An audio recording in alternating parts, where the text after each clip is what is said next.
Hey everyone, Elise Quevedo here. I'm excited to be back having a chat about artificial intelligence in the PR and communications world with Joe Peng, APAC Chief Digital Officer at BCW Global. Hey Joe, so nice to see you. It's been a while. How are you? I'm doing well. Thank you so much, Elise, for having me for this exciting topic.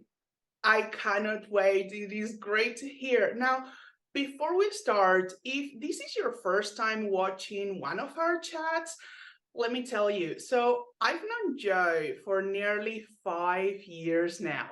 We first met at Mobile World Congress 2019, and we get together every year so that I can pick Joe's brain. And I just wanted to say, Joe, that I truly appreciate your time because over the last few years since we first met, you keep rising in this world of PR and comms.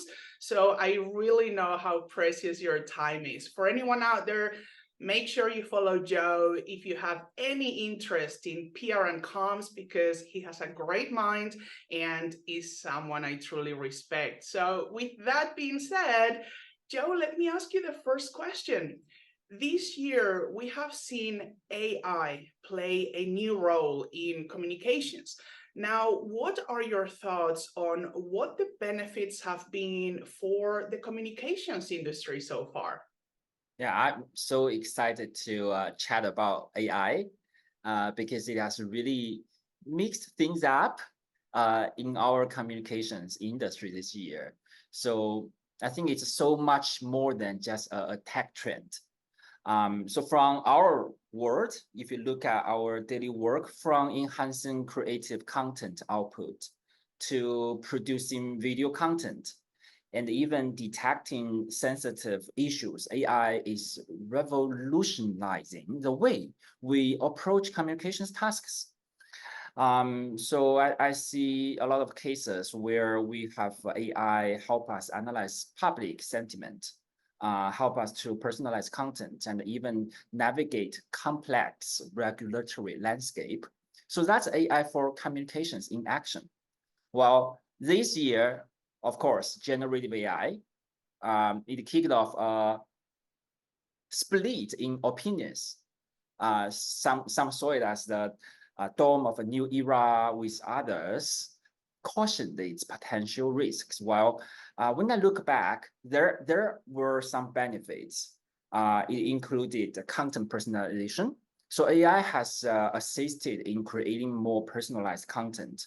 Imagine, real-time, multilingual translation and personalized messaging at our fingertips, especially for global companies. While I saw efficiency in content creation, generative AI has been used in communications industry to craft text. Although in my organization, we have very strict guideline in terms of how we approach AI, how we should use it in our daily work. But we saw a lot of people experimenting with it. So yeah, AI has been used to, support us in a lot of area. While I also seen AI take on roles like being a trend spotter. We use AI to not only to monitor, but help us to pull up insights from social media bars to predict what's next. And how about crisis management? Because the company that I'm working for, we are working for clients, and they may have like alerts, 200 alerts on weekly basis. So how we can be smart in tracking those online sentiment to give us a heads up on potential issues. So I definitely see the potential of using AI to dive into intelligence deeper. So in a nutshell, we saw a lot of innovative use cases in our industry this year. And I call it its new workmate, co-pilot, to got our backs, keeps us on our toes, and pushes us to think bigger and bolder. a great summary of the benefits. And I do love that you mentioned being cautious, because I think when new trends are coming out in the market, especially with technology, people just jump on it without Yeah. truly understanding what the benefits are. I do also want to spot something that you said, which was that this is a colleague. That's how you mentioned it. And this is actually going into my second question, because from benefits to a thought that many are fearful about. So let's clarify this, Joe. Is AI gonna take PR and comms jobs away, or are we going to see more hybrid jobs? Because you Yeah. mentioned seeing it as a colleague. Yeah, let's address that concern head on. Today, actually, I had a conversation with a friend who works in content creation. So they've also been experimenting with using GPT for content production. We discussed this topic at length in terms of the content output itself, like text. We found that the content that GPT produces is quite impressive. However, the major issue is the lack of the connection with consumers. So essentially, it's missing insights from my perspective.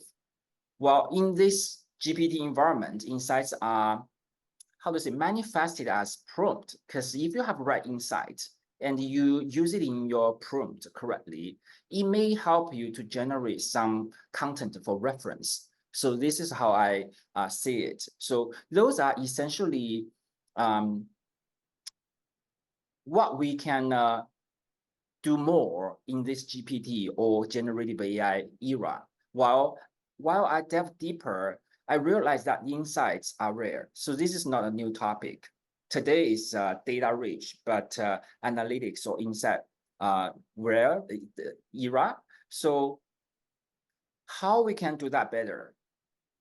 That is all about insight. So I think this is kind of a synergy between human insight and analytical thinking between AI's capabilities. And this has become like art and science that we can look into in our era. Then to address your question, whether it can replace us, from agency perspective, because I'm working for a communications agency, generative AI isn't about replacing us.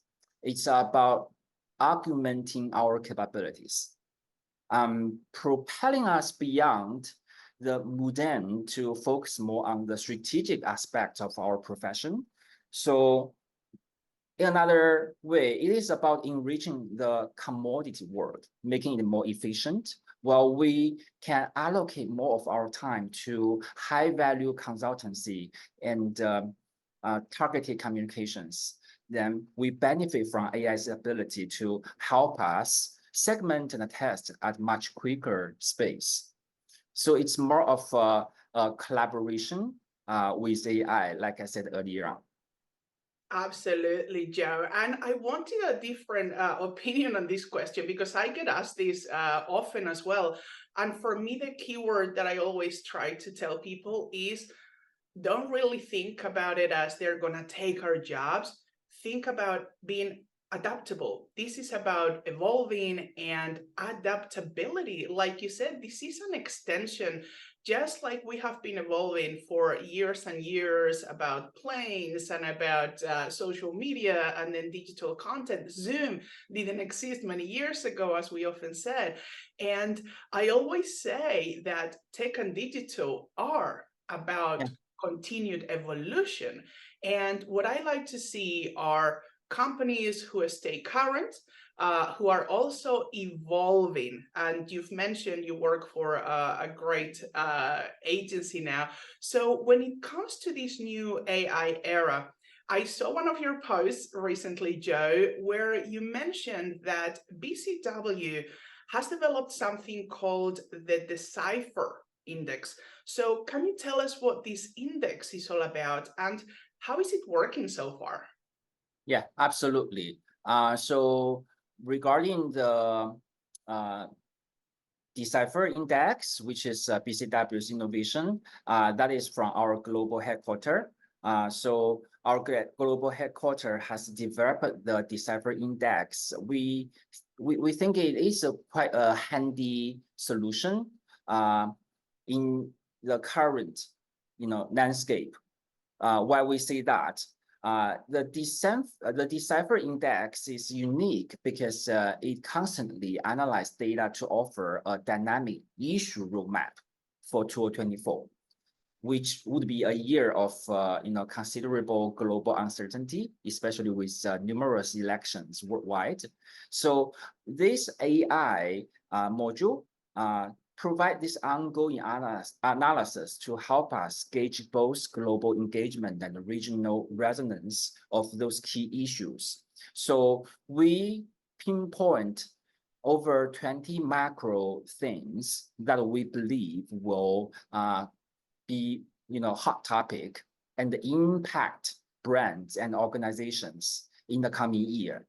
And I think this Decipher Index doesn't just monitor online news or chatters or themes. It also assess the potential for impact. So that's the core of it. This PFI, potential for impact, is actually involves measuring and predicting how believable and engaging those themes are. So it's not just about identifying potential challenges, it also spots emerging opportunities for brands and organizations. So this cognitive AI provided by BCW's partner Limbic actually enable us to advise our clients proactively to understand or even predict the impact of those key topics. Yeah, that is a really interesting new tool that you guys have developed with the partnership. So I really look forward to seeing how the Decipher Index evolves throughout the next few months, and maybe we can have a chat on this topic moving forward. Now, last question today, Joe. Give us a summary. What do you think we are going to see in 2024 when it comes to AI in the PR and communications world? Yeah, first of all, I'm very excited about it because I think it is going to transfer PR and the communications. Of course, agencies will be working very hard to speed up their thinking around AI, right? Or risk getting left behind. So we will need to look at our processes and see how we can implement AI within that to augment our teams, with the right data and the technology. Well, I think another thing, as you mentioned about the concerns, I think it is also our responsibility to really put the transparency and ethics, into consideration when we use those technology in our daily work. As more content is created using generative tools, organizations, brands are expected to declare their use of AI. So I think we will also play a role in assisting our clients in the whole progress. Well, besides the benefits and the potential use cases that we discussed earlier on, it also generates some interesting side effect. For example, in China, I observed that the technology is being used to create content at low cost and high efficiency, which then floods the internet, increasing the chances of capturing platform traffic, which is important for a lot of business. Well, look at it from another angle. It is about using massive amount of low-cost content to combat platform algorithm. Platform meaning those social media platforms, companies are doing business in that market. So if this continues, platform will inevitably become aggregator of low-value traffic. Some platforms have developed many tools that allow ordinary people to create videos and images, and they can distribute them at large scale. So this can also lead to my view that real fascination lies in the intelligence of AI. because we can also use AI to help us to detect and unlock insights. So I think for me, when I look at next year, it is not just about, turning out content. It is about the wisdom to see how we can benefit from AI, from data to support our communications efforts and make some changes. Wow, thank you so much, Joe. Incredible insights into this new era. And as I said at the beginning, I appreciate you taking time to jump on this chat. And I look forward to more inspiring conversations with you during 2024. The bottom line, everyone, let's embrace, like Joe said, what AI can do for us. Let's see how this arena evolves moving forward and not look at it as a threat, but more, like Joe said, as a colleague. To be honest, I hadn't used that term before, and I really like it because it makes it more user-friendly, especially for those that don't understand this market yet. And for anyone that is on this industry and this market, make sure you don't take advantage or become lazy with all these tools that AI are providing, but use it more as an assistant. Also, like Joe mentioned, and this is just to summarize it, more of a research tool where then you put your own thoughts and your mind, because no matter how much technology evolves, as I always say, it will never replace us. I'm Elise Quevedo. Until next time, thank you, Joe. Thank you.